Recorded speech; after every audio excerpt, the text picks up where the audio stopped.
The unknown one. I am 30, married to a 27-year-old, and we have been for 5 years, together for 7, and close friends for 12. Our marriage has had its share of issues. I moved from the US to Canada to be with her. We had snags and tangles with my permanent residency, which finally cleared in May of 2020. During the times when I could make any form of money, I would, no matter how small. When I wasn't busy, I would keep the place clean, cook her dinner, things that could be done by me after she had a long day at work. She always seemed appreciative. There was an issue about her, though, that affected me greatly. Any sort of change in her life would throw her into a crying fit. Even our first night in our apartment, all she could do was sit there and cry because it's too new. I figured it was just a phase and consoled her, telling her that this is all new to me, too, and that it's fine to be worried when you're in a foreign place. She even did this on our wedding night, rocking back and forth on the bed and crying. I honestly didn't know what to think then, but all that was on my mind was making her feel better and helping her through it. She was on medication, antidepressants, for years for depression, and made a decision to come off of them. A month after she did, she suffered a nervous breakdown in our first year of marriage. She completely stopped functioning. It scared my soul right out of me, and for the first couple of times, we had to go back to her parents' house so she could recover. This phase of recovering lasted for months, and she still does it to this day, running away instead of facing her problem and fears. I started to feel helpless, and as a result, I shut my own emotions down so that I could focus on her. It felt like any little thing said or done would send her into a fit, and I couldn't even move at one point. It was like I was trapped, like we were trapped. Things continued seemingly normally for a year or two afterwards. We got a new, better place, a couple of cats, but there was a strange change in her. She started becoming addicted to Facebook to the point of nigh obsession, and even if we were talking, her head was still in her laptop. There's been a few times where I've closed the lid on it and told her to talk to me. There have been moments where she woke up saying I have anxiety or I'm depressed. I attempt to talk and help her, and instead get a "I don't know" or "you wouldn't understand." It frustrated and hurt me to think that she was afraid to confide in me. We began to fight constantly, and with each fight, walls kept getting put up. Then she lost her job in 2021 to a layoff. She was devastated, and while I understood that having dealt with that myself, I still did my best to help talk to her. Instead, she just continued running to her parents' house. This continued for months, and during that time I was working a job with a lot of physical stress. I have a bad knee, shoulder, and wrist, and there were days where coming home was constant agony. I'd limp to the couch to take pressure off of my swollen and throbbing joints only to get a rather insincere-sounding "poor baby." Eventually the problems went from a couple times a week, to a few times a week, to daily. I was worried that if things got worse, I'd be jeopardizing my own health. I told her that I needed her to try and find a job, to help out, because I couldn't afford to take time off. But during that period, she was spending every waking day with her mother when she wasn't at school. She's a college student. Her excuse was I'm a full-time student, yet she was only at school for 2 to 4 hours a day, with one day lasting 7. It devastated me that while I'm physically falling apart, she preferred to remain unemployed, spending time around her parents and their home as opposed to actually trying to lend a hand. The laziness cut me like a knife. I wished that one day she would see what I was going through, and the torment she put me through. I began to despair and began drinking heavily. Though she had brought up the drinking before, we had a heart-to-heart where I told her why I was doing it, and it didn't sink in. It was her. It was how I have felt emotionally starved. How I felt I had to be the rock in our relationship, and how anytime she was having a problem, I would try to help, and just get stonewalled. I never understood it. The issues scared the hell out of me, but the fact that she was unwilling to work on them and keep running away was frustrating. There were even times where I would try to circumvent her running away to her parents, trying to get her to realize that I can help her here and she doesn't have to run away. It never got through to her. This past year was an ugly one. I lost my job due to a layoff. She finally found one, but it was 12 hours a week, roughly 2 to 4 hours a day depending on where her job was. The rest of her time was spent at her parents' house. When I needed her more than ever, I felt abandoned. Our place turned to shambles over time, and even when it was clean, it was completely my effort while she sat there, nose deep in Facebook once again. It all came to a head on Tuesday, with another fight. This one was completely her fault, and she admitted it, but she kept attempting to apologize away the fact that while she acted like she was there for me, she really wasn't. It was like the point of no return. She was going to stay with her parents for the night. She proposed a break. We spoke the next night. I called in a panic. Something just felt off and I needed to talk to her and see her. That was when she told me that she can't come back. She was going to move into her parents' house, stay there, and then what she said next was the worst searing pain ever. We'll always be friends, and I'll always love you no matter what. Friends don't do that to each other. I asked her to please tell me what I did wrong, and she said it was nothing. It wasn't me, it was her. We spoke for an hour and a half yesterday, where she seemed dead set on this. I tried to get her to realize that a divorce is a lengthy process. She didn't seem to care. I told her for the millionth time why it's hard for me to share my feelings with her when she's like a block of ice. All she could do was say that she was sorry, and I told her that it's hard to realize that 5 years are being tossed aside and that a sorry is going to make it all better. It's like she's validating what she did all these years. She said she's wanted to leave for a long time. I have also wanted to leave her at points where I felt I couldn't take it anymore, but I went against that judgment with the belief that vows are vows, and you stick by that person no matter what.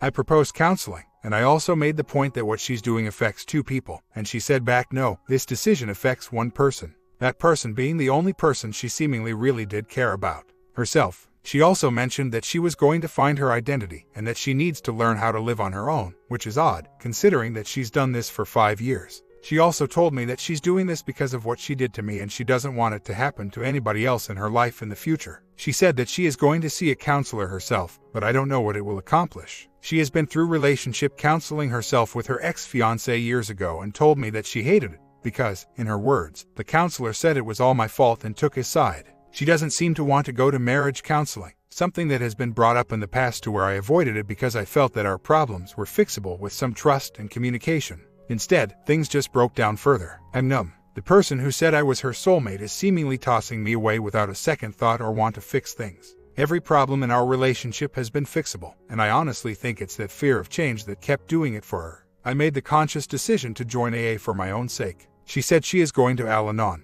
I'm currently bobbling between the anger and shock phases. I thought I felt acceptance yesterday after a talk with my best friend and another with my own mother. But I can't help but feel that the constant running away that she is doing will not help her. It's only placing her in a safe haven where she doesn't have to confront her fears or problems. She's being enabled to the fullest and it scares me. What scares me even more is the fact that she seems incredibly unwilling to work on anything. Now, I don't know if it's because it's still early, but our talk was the same as usual yesterday. Feels like progress but is really just more walls being put up because she seems to project the feeling that boxing her own self in is safer than admitting anything. It's now been 6 days. As I write this at 7:20 a.m. with my laptop on the kitchen counter, I think back to yesterday, when she was coming by to get some of her stuff. I told her I wouldn't be around, that I couldn't exactly see her right now. We ended up in passing, as our cat ran out to chase after her. This is somebody who is a self-professed animal lover, and all she could do was numbly watch as I had to go and gently pick the cat up and bring her back inside, consoling her. I don't know what to do. I love her, but the lack of any form of empathy is frightening. She has abandoned me and our home, as well as our pets, 2 of which are solely hers. They were a birthday present last year. She keeps saying that I'm doing this for me, and that she doesn't want me to hurt anymore, but all she has done this past week is emotionally tear me to shreds. I love her with all my broken heart, and even though I have a small flicker of hope that will keep me fighting, she keeps quickly dashing it with every chance she gets. What do I do? The one thing that always remains in my mind since she left is how badly I want to help her and how little she wants me to. I am going to my first AA meeting tomorrow night. And no, I haven't heard about the 180. I'll look into it. She is going to a counselor herself as well. Whether she gets anything from it is her prerogative. I just truly hope that she does, and maybe it will help her to understand what I'm going through and that this isn't the solution to her problems. Her childhood wasn't half bad. Special little princess at times, but prone to anxiety, especially on a class trip when she was 15. She lost her mind when the class went to Montreal for a weekend. She said it was panic due to being away from home, but I think that it cut her like a knife and has kept her that way since. I know that she had been on meds about 18 to 25 when she decided to make the decision to get off of it. Unfortunately, all it did was turn her into a sobbing mess, which led to the breakdown, but she saw the pills as weakness and continued on her way without them, which led us to this eventual roadblock. I wasn't around very much once things started going to hell. She tried here and there, I tried here and there, but it was always full circle. Then for the past year and a half she has been avoiding me like the plague, always running to her parents' house or hiding in Facebook. Definitely sure there's nobody else. On her wall is all shares of articles from some of the causes she supports with the occasional status. Other than that, though, no, there's definitely no other guy. I would have gotten a tip off on that, for sure. We know a lot of the same people. I've known for some time that she wasn't a well-functioning individual, but my love for her eclipsed the risk, in my mind. The hurt she is putting me through is grandiose. I only hope and pray that she one day can realize that. I know it's naive to keep my hopes up, but that light of hope was why I tried and tried, until I eventually gave up. This separation has me at a crossroads as well, where I can make one of 2 choices. I just don't know which one is the right one, and it may never be right. My alcoholism was a byproduct of it, for starters. And though she wanted me to stop, it was near impossible at that point. I have a neighbor in my building who is going through a divorce with roughly the same symptoms. He's been a great help. I just hope that I don't second-guess all of this. She wanted to talk later. I just left her a message that I can't. I have unsubscribed from her news feeds on FB as well as did a temporary delete of our photos on my phone right now. Too hard to look at. I was starting to clean our apartment today and found a lot of her stuff around. Hard to look at. It's almost shameful how there's nothing of mine at her parents' house except a pair of socks that got mixed in with her wash. I remember something her best friend told me. When's the last time you did something nice for her? Probably when we went out for the weekend for our anniversary and all she did was cry and go into mass panic every chance she had. Or the flowers I brought because she was having a bad day. And lots of other things that seemingly don't matter when you have a friend that only tells you one side of things. I have a pretty good idea of what it was. She spent the weekend before she left me in Toronto, staying with her brother and his girlfriend. She and his girlfriend have bonded quite a bit, and I think she has seen with an unrealistic outlook what is out there. But what she's forgetting is that this person that she's idolizing has lived in the city for her entire professional life and is going places while my wife is going into her 3rd year of school and feels her life should be elsewhere. It's almost like the fantasy of sorts that while lofty and healthy to have a goal, that goal is unattainable straight out of the gates, and I don't think she will ever realize this without some help. And no, she does not currently have a counselor for her depression and anxiety. She went to CBT, cognitive behavioral therapy, to find the causes and how to cope with it, but that's as far as it went. She doesn't cope well with it and hasn't. The counselor she is seeing is a separation counselor, so all she's really going for is some help to deal with her own choice instead of what the underlying cause is, as far as I can tell. It all depends on which direction that goes in, but if all she's looking for is a way to validate it, I can safely assume it's probably shot. Alright, after my 2nd night in a row of decent sleep, I've finally come to a decision. Her pictures have been deleted from my phone. Pictures of us have been put away. Clearly, between the advice here and the advice of my close friends and family, the only way I'm going to make a good change for myself is to have a laser focus on myself. She mentioned that she wanted to visit our cats as much as possible. I'm on the fence of whether I want to allow that or not, with a bias towards not. She's the one who walked out. She needs to deal with her consequences. She has already put one pet through a fair amount of distress. I'm not watching that cycle repeat. All contact is now broken. 100%. Here we go. We have a time frame figured out to where she can visit the cats, but for now, that's it. I told her she needs to get in gear with getting her stuff out of here. Landlord knows the situation. New lease next month. An update. We had contact after I had my first counseling session. She's been terrified of the marriage from the start, something I came to terms with myself. We moved way too fast and our frustration over it led us to become at odds with each other. She admitted that divorce isn't even on the table, but first thing she needs to do is sort out her own personal issues while I sort out mine. We were best friends for years before we got together and she wants to be at that point again before we attempt any sort of focus on anything.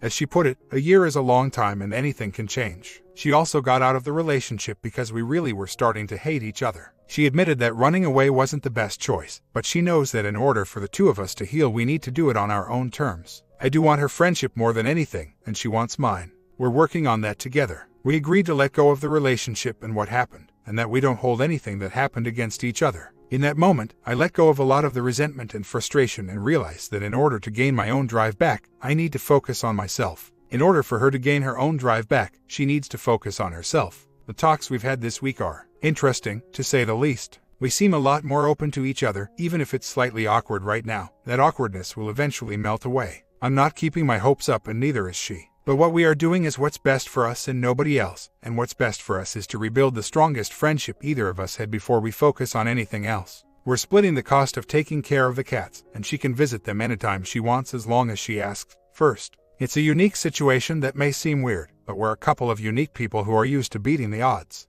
For now, we're meeting up for a couple of teas here and there and just having talks about, well, anything. The one thing I did realize is that after the hurt dissipated and I looked at the bigger picture, we did move too fast, and we're looking at putting the brakes on things before we start focusing too hard. I honestly don't know. The onus is on her to make her own changes though, ones she seriously has yet to make. So far, I've packed up her stuff, rearranged and reorganized my living room, got a new job, got a new lease with the landlord, got a new bank account, cleaned a lot of crap, mostly hers, out of here, got a counselor. She's done nothing. Update. We've been talking, hanging out, going out and doing stuff as friends. Feel like my back's to a wall when I came to a realization. She's nuts. She told me she was scared to come because she kept having this image of me running out with a butcher knife screaming that I would never be friends with such a bee. Her paranoia is at its maximum, and it's pretty freaky. A friend of mine gave her my counselor's card. This guy has actually worked some wonders for me already and I look forward to seeing him again. She's still at home. She's getting spending money from the in-laws. I can't believe the amount of respect I've already lost for her, and I told her as such. Used to be such a vibrant, gifted woman and now she's a mess. Can't help but worry. I worry as two things, her husband and her best friend.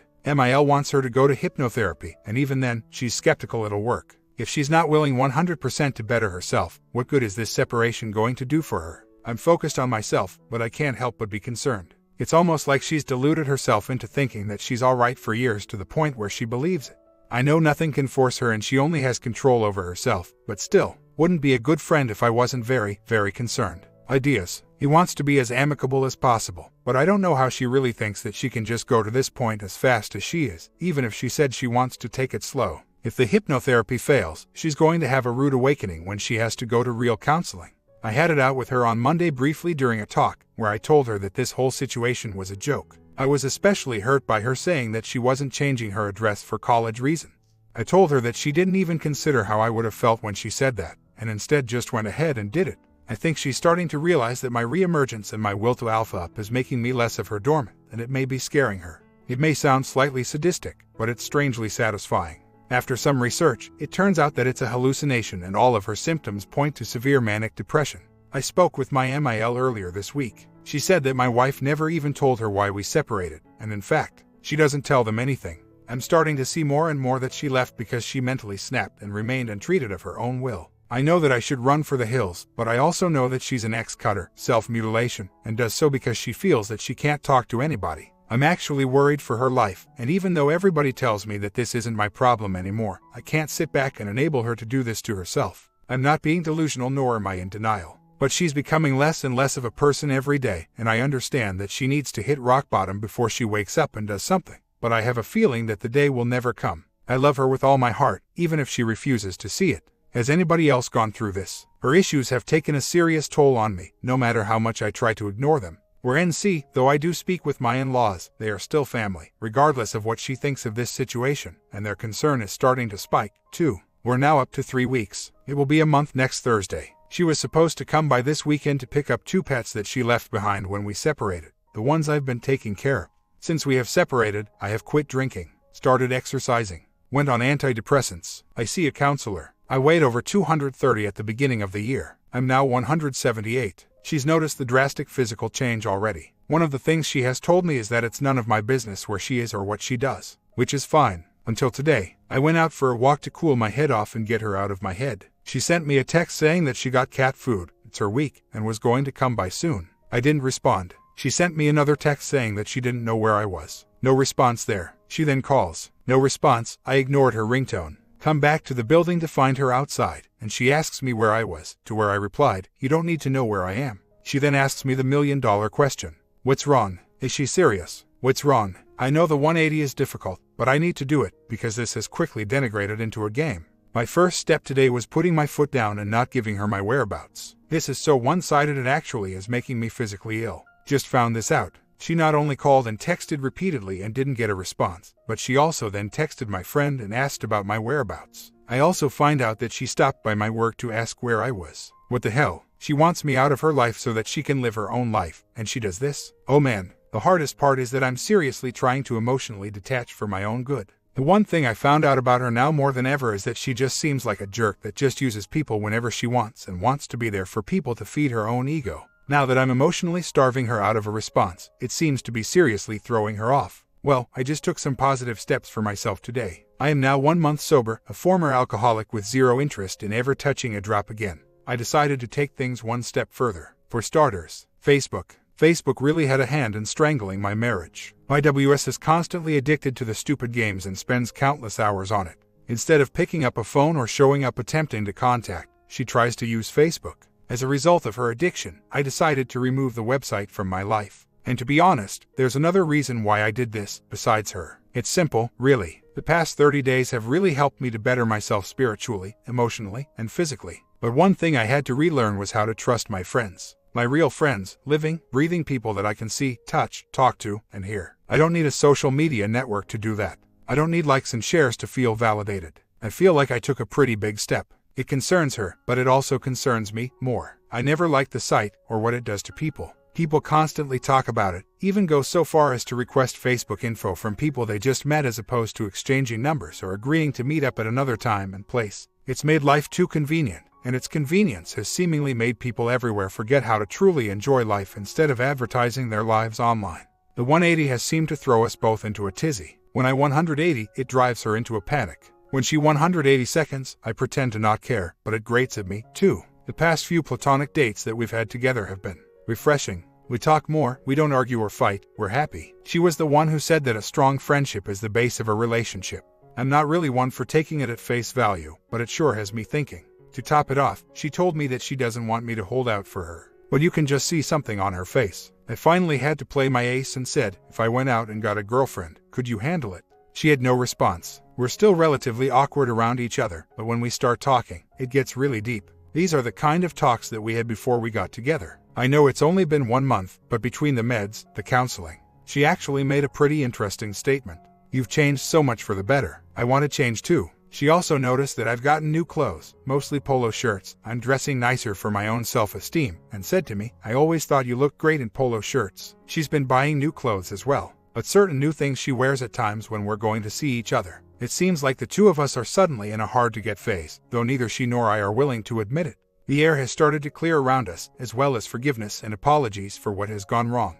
Did we just both go back into seeing each other? I dropped some reality on her last night when we met up to talk. I told her that if she goes with a D, it really could change things between us for the worse. At this point, she thinks we'll be friends through it, but I don't think she's so sure. We both were pretty emotionally immature throughout the relationship and the marriage, with outside factors not helping, incredibly toxic in-laws and her very toxic, dependent relationship on them. We've started to isolate where things have gone wrong, and getting them out in the open have really helped the two of us so far. As a result of the emotional immaturity on both parts, I stepped forward and said to her that divorce is easier said than done, and that we both have a lot of growing up to do before we make that step to put the axe in it, regardless of how bad things got between us. She keeps telling me to not hold out, and also told me if you find somebody you think you can be happy with, I don't want you to hold yourself back. That's a big if that she's throwing out there, but I don't know. Either way, I also told her straight up that what we're doing is a reconciliation, whether she wants to admit it or not. Decent day yesterday. The 50-50 is coming back. She has yet to go to counseling and wants to finish her stuff first before she does. I think she's back burner the marriage until she has to face it,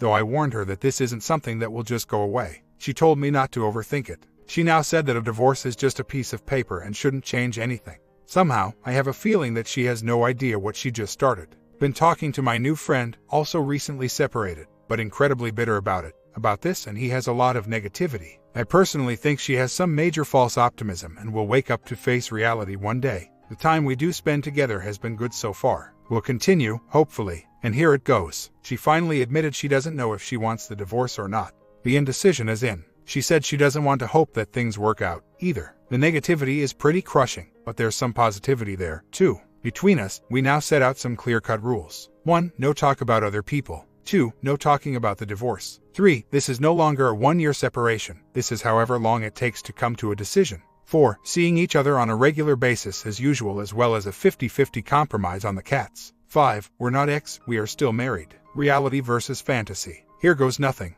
Month 1 is over and gone. We're 7 days into month 2. As our separation takes its course, one of the things that has come up now is the fact that in-laws do have the capacity to be toxic, probably more so than most. For myself, it had to do with my wife's insistence on living close to them, which only made things unhealthier and created a massive dependency. I don't think my folks helped the situation, either, always buying us stuff when they came to visit. There was also an insistence that her father did our taxes for us, which always led to late tax returns when we really needed the money. It felt like we couldn't do anything for ourselves. For the time being, my wife, who has moved back with her parents, is stuck playing the role of chauffeur to my MIL, who just doesn't like driving. I think my wife is starting to see that the grass really isn't greener on the other side. Toxic family can rub off on anybody, even yourself. I find now that I ask these questions to myself when I reflect on things that have gone wrong. 1. Why are they toxic? 2. Do they know how to show love without being controlling, critical? 3. Are they good at guilt trips? This is important. Number 3 is definitely something to consider. Sometimes, all it takes is number 3.